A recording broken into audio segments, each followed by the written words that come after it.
General Juan Velasco Alvarado has been president of Peru for just 2 years now. 2 years which have been testing not only for himself, but for the military junta which he leads.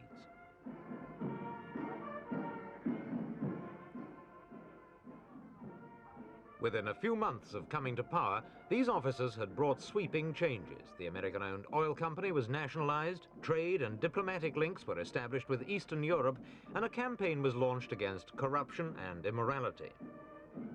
They demanded a new order and a new discipline, and made it plain they were going to get them.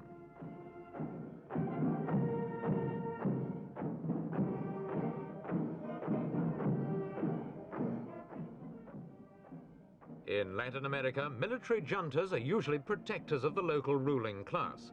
In Peru, the officers deliberately set out to challenge the big landowners and create a social revolution. In the first heady months of power, the junta passed laws to reform taxes and banking and put forward plans for agrarian reform which would revolutionize the country's social and economic structure. Their intention, they claimed, was to build in Peru the revolution which Fidel Castro had failed to spread beyond Cuba.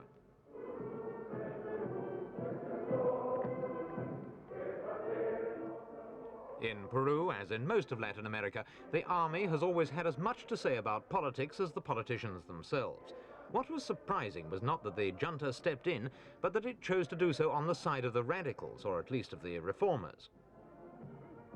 Even more remarkable was the firm line taken with the United States.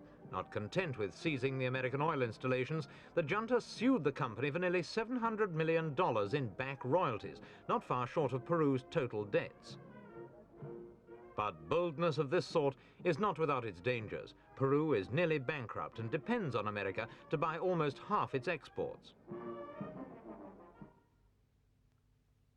Like most of the Third World, Latin America finds it's getting less and less for its exports of raw materials, whilst paying more and more for its manufactured imports. It's a continent-wide trend from which Peru does not escape.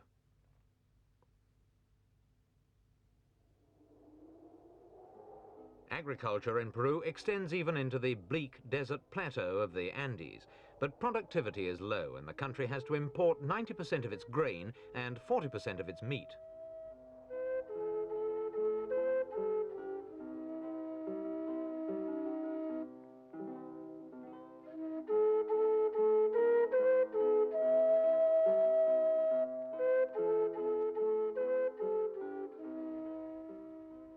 "380,000 Peruvians are born every year, but every year agricultural production decreases.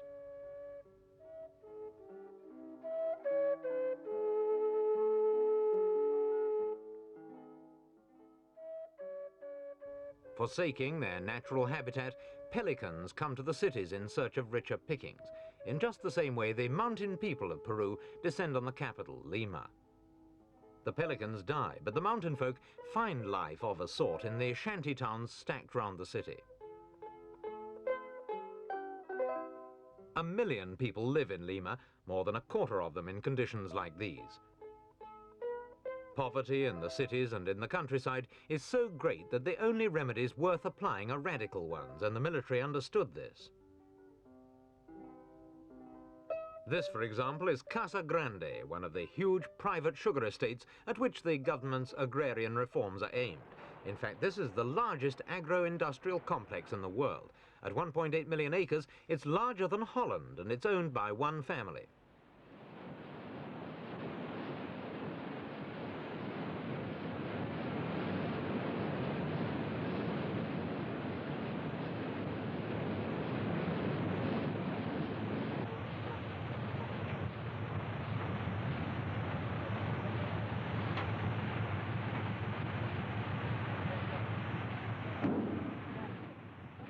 The government wants ownership of the sugar estates to pass into the hands of the workers, but many workers actually oppose this. The sugar unions are the best organized in Peru, and they're boycotting the reforms. This union secretary, representing 20,000 members, told us they still hoped the government would change the law and set up true economic cooperatives in the interests of the sugar workers. The workers themselves don't believe in this new form of property, the cooperative, and they've still got to be convinced.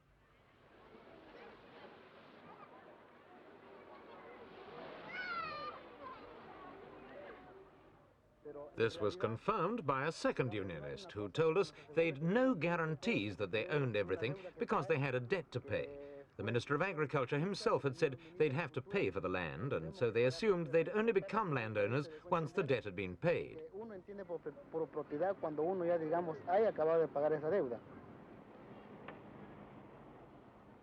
In the meantime, the workers want to own their house now. They want something to leave to their wives and children, somewhere to stay in their old age.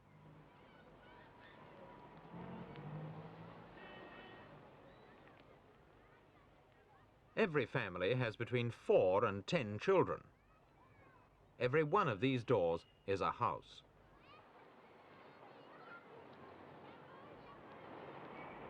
The workers fear that with the disappearance of the unions, they'll be at the mercy of the state. Their fears seemed confirmed by this regional administrator, who's on record as saying he had the right and duty to demand total blind obedience. The government wanted to increase production, and strike action would therefore be sabotage. The agrarian reform has got off on the wrong footing, contested by the landlords and boycotted by the unions. Only a small group defended against the doubts of the unions and the abuse of the technocrats. They're forming committees to explain self-management to the workers, hoping to convince them that by taking ownership of property, they're not becoming mere employees of the state.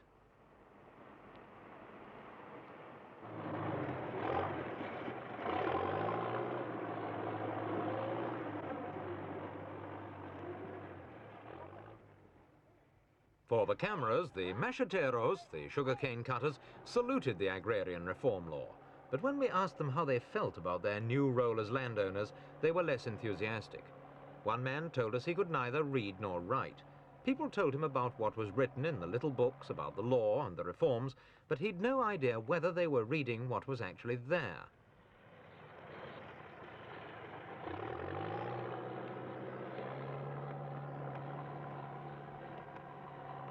Another said the big problem was the new machinery.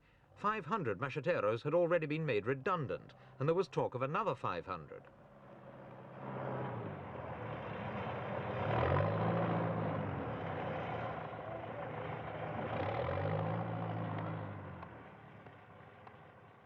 For this man, the agrarian reform was una pelea de blancos, a white man's quarrel.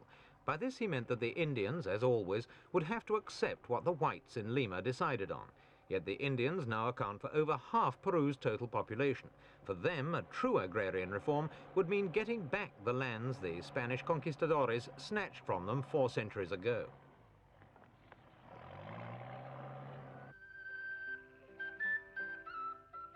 A few miles away, the Huanchagueros Indians are digging a canal. It's meant to irrigate the lands they hope to recover under the new law.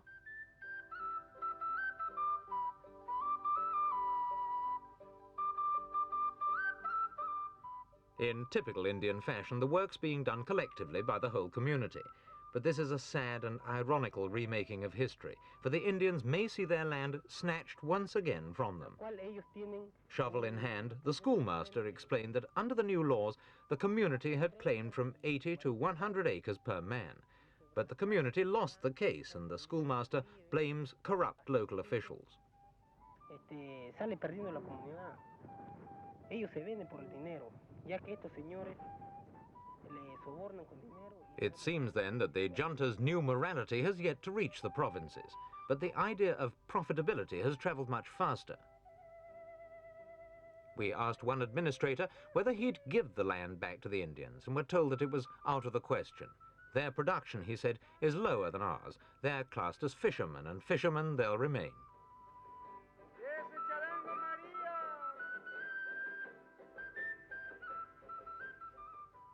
The Indians call their fishing boats cabalitos tototora, or small straw horses, a curious name for a curious craft.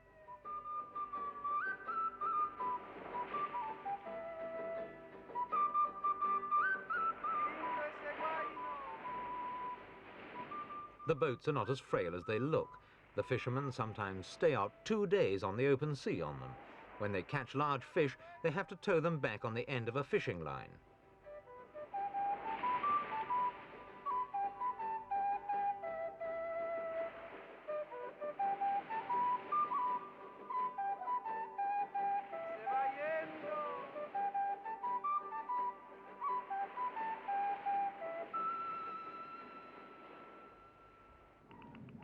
In Peru, there's no middle ground between prehistoric fishing methods and the industrial fish industry.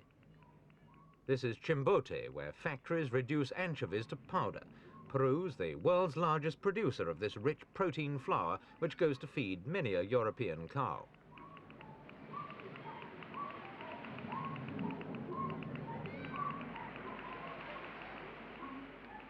In the fishing season, when money flows into the fishermen's pockets, prostitutes abound. Out of season, prostitutes, like the pelicans, become scavengers. Even in the capital, life is often not much better. Grey Lima, the locals call it, because it rarely sees the sun. For much of the year, it's enveloped in a grey mist that's somehow symbolic of the drab lives led by so many of its inhabitants.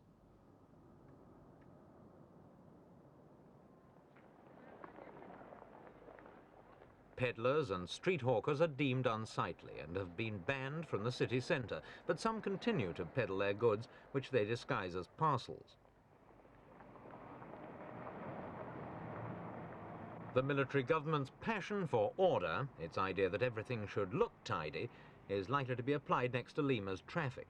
4 out of 5 of the city's huge fleet of taxis are pirates, incredible wrecks that are the creations of mechanical geniuses from the shanties, who put together one model in working order from 3 or 4 worn-out hulks from the scrap heap.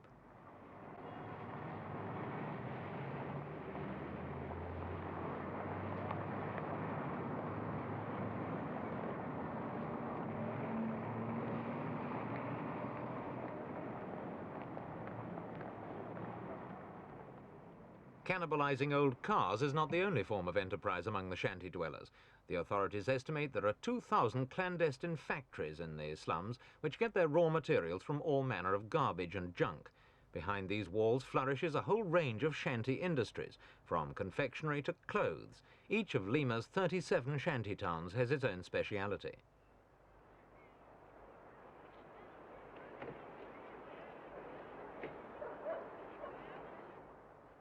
This man found an original solution to the problem of making a living. He discovered a subsided stretch of road, repaired it at his own expense, and now charges a levy on all vehicles that use it.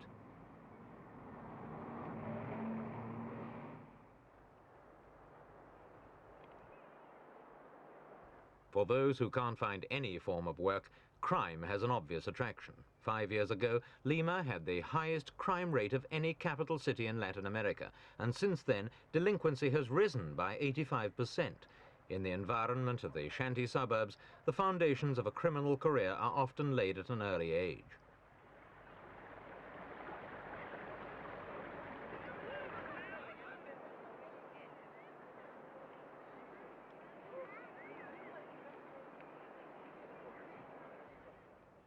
Out of Peru's 13 million people, 5 million are illiterate, and part of General Velasco's reform program is a complete new educational system with free schooling for all.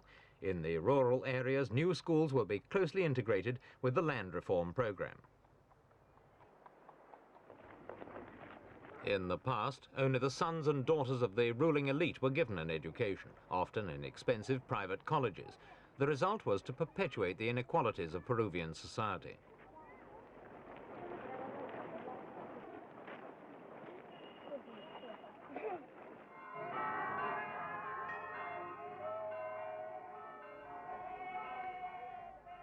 In common with most of the other countries of Latin America, Peru received Christianity from the Spaniards. But the new faith didn't entirely replace the old pagan rites. It mingled with them, and today many of the highlights of the Christian year have their origins in ancient Inca festivals.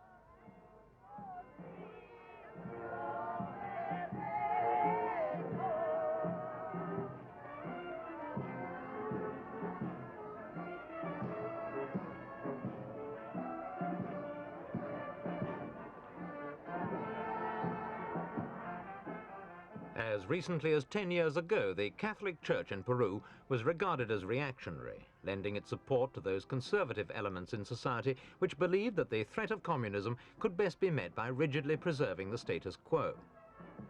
But since the Vatican Councils of the early 1960s, the Church has become more flexible in its attitudes, and its leaders have come out strongly in support of the present government's reform program.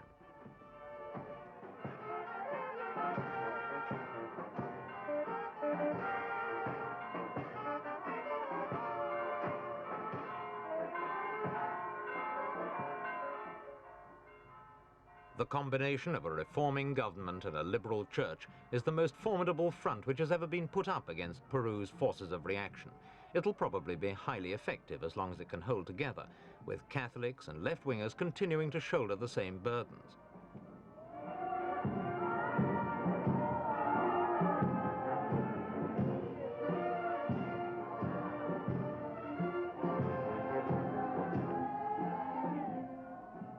There is, of course, a whole body of opinion which is well to the left of both church and government, and this is the communist and revolutionary left. According to their analysis, the real supporters of the present revolution, those who've taken over from the owners of the huge estates, are the urban middle classes. It's a situation which the revolutionary left views with distaste. Their leaders, who refused to appear in front of the cameras, told us they were convinced that the transfer of power from the oligarchies to the middle classes wouldn't benefit either workers or peasants. As far as they were concerned, the ultimate weapon was still armed insurrection.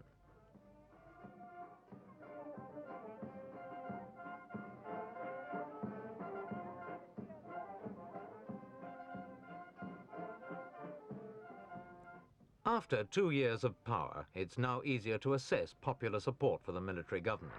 At first, General Velasco kept aloof from the public at large. His administration was a year old before he ventured out of Lima into the provinces. But the generals were quick to learn the art of public relations, and they took advantage of the national team's success in the World Cup to improve their image. When the president personally congratulated members of the team, he was acclaimed by a crowd of 50,000 people in Lima.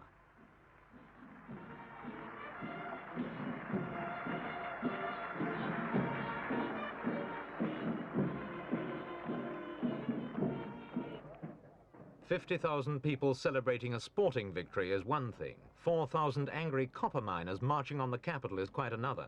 They were demonstrating in support of their demand for better wages and working conditions. Some of the miners had walked with their wives and children across 15,000-foot mountain passes in order to join the rally. The government granted 30 of their demands, but rejected several others. The miners refused to sign the contract and went on strike.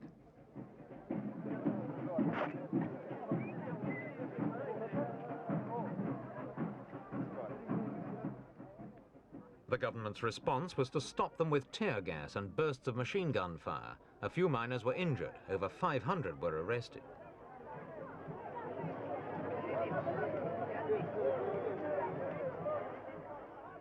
The rest of the miners set up camp and refused to move until their demands had been met. All of them worked in the copper mines of the Cerro Corporation, a United States group which is the largest single unit in Peru's copper industry. Whilst the miners' leaders were haggling in Lima, the government negotiated a $350 million investment deal with American mining concerns. General Velasco's government, nationalist though it is, doesn't believe that wholesale nationalization will solve Peru's problems. Since it came to power, it's deliberately encouraged more and more foreign investment in a whole range of industrial enterprises.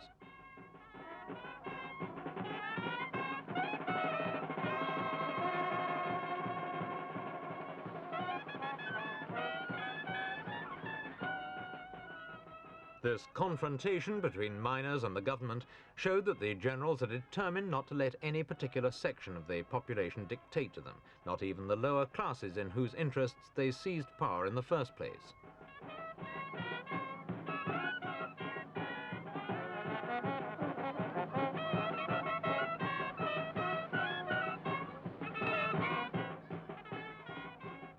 The government wants to push through its reforms with or without the support of the people, even against their wishes if necessary.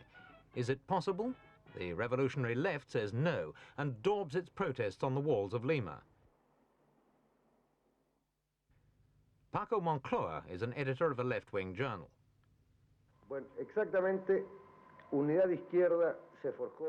The unity of the left was forged in a known political situation. The insurrectional guerrilla experience had failed, despite the heroic actions of Luis de la Puente, of Lobaton, and of all the young people who risked their lives to change this country. One sector of the left joined the armed struggle, but we, on the other hand, felt a need to work towards increasing the political awareness of the masses. I know that without the existence of a politically aware mass, it's impossible to make a revolution. crear el contexto de una masa politizada, no se llegan a hacer unas revoluciones. The allies who make up the Union of the Left are primarily pro-Moscow communists, groups such as the National Liberation Front and various sections of the independent left. We wish to make contact with all the forces of the left and unify them. The Union of the Left has chosen to give qualified support to the revolutionary military government, but I say this tongue-in-cheek because in principle we reject it. Los primeros sorprendidos de la posibilidad revolucionaria que planteó el gobierno militar fuimos nosotros. We were the first to be surprised at the possibilities offered by a revolutionary military government. When the tanks invaded Lima in October '68, we were all opposed to a traditional coup d'etat.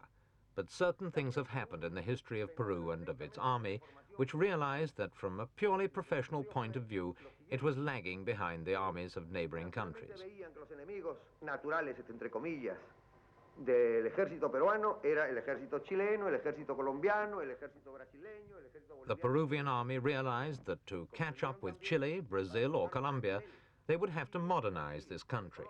And to modernize it, they had to change the structures. They therefore made themselves the instruments of change. In general, the factions of the left fight one another and forget the real enemy, imperialism.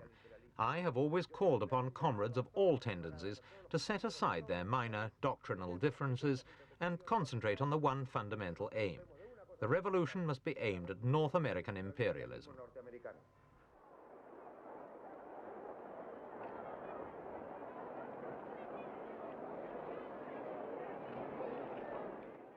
General Velasco's own attitude to Peru's future is pragmatic, not doctrinal. The Peruvian Revolution, he said, has no contacts with either capitalism or communism because the former has failed and the latter will not work.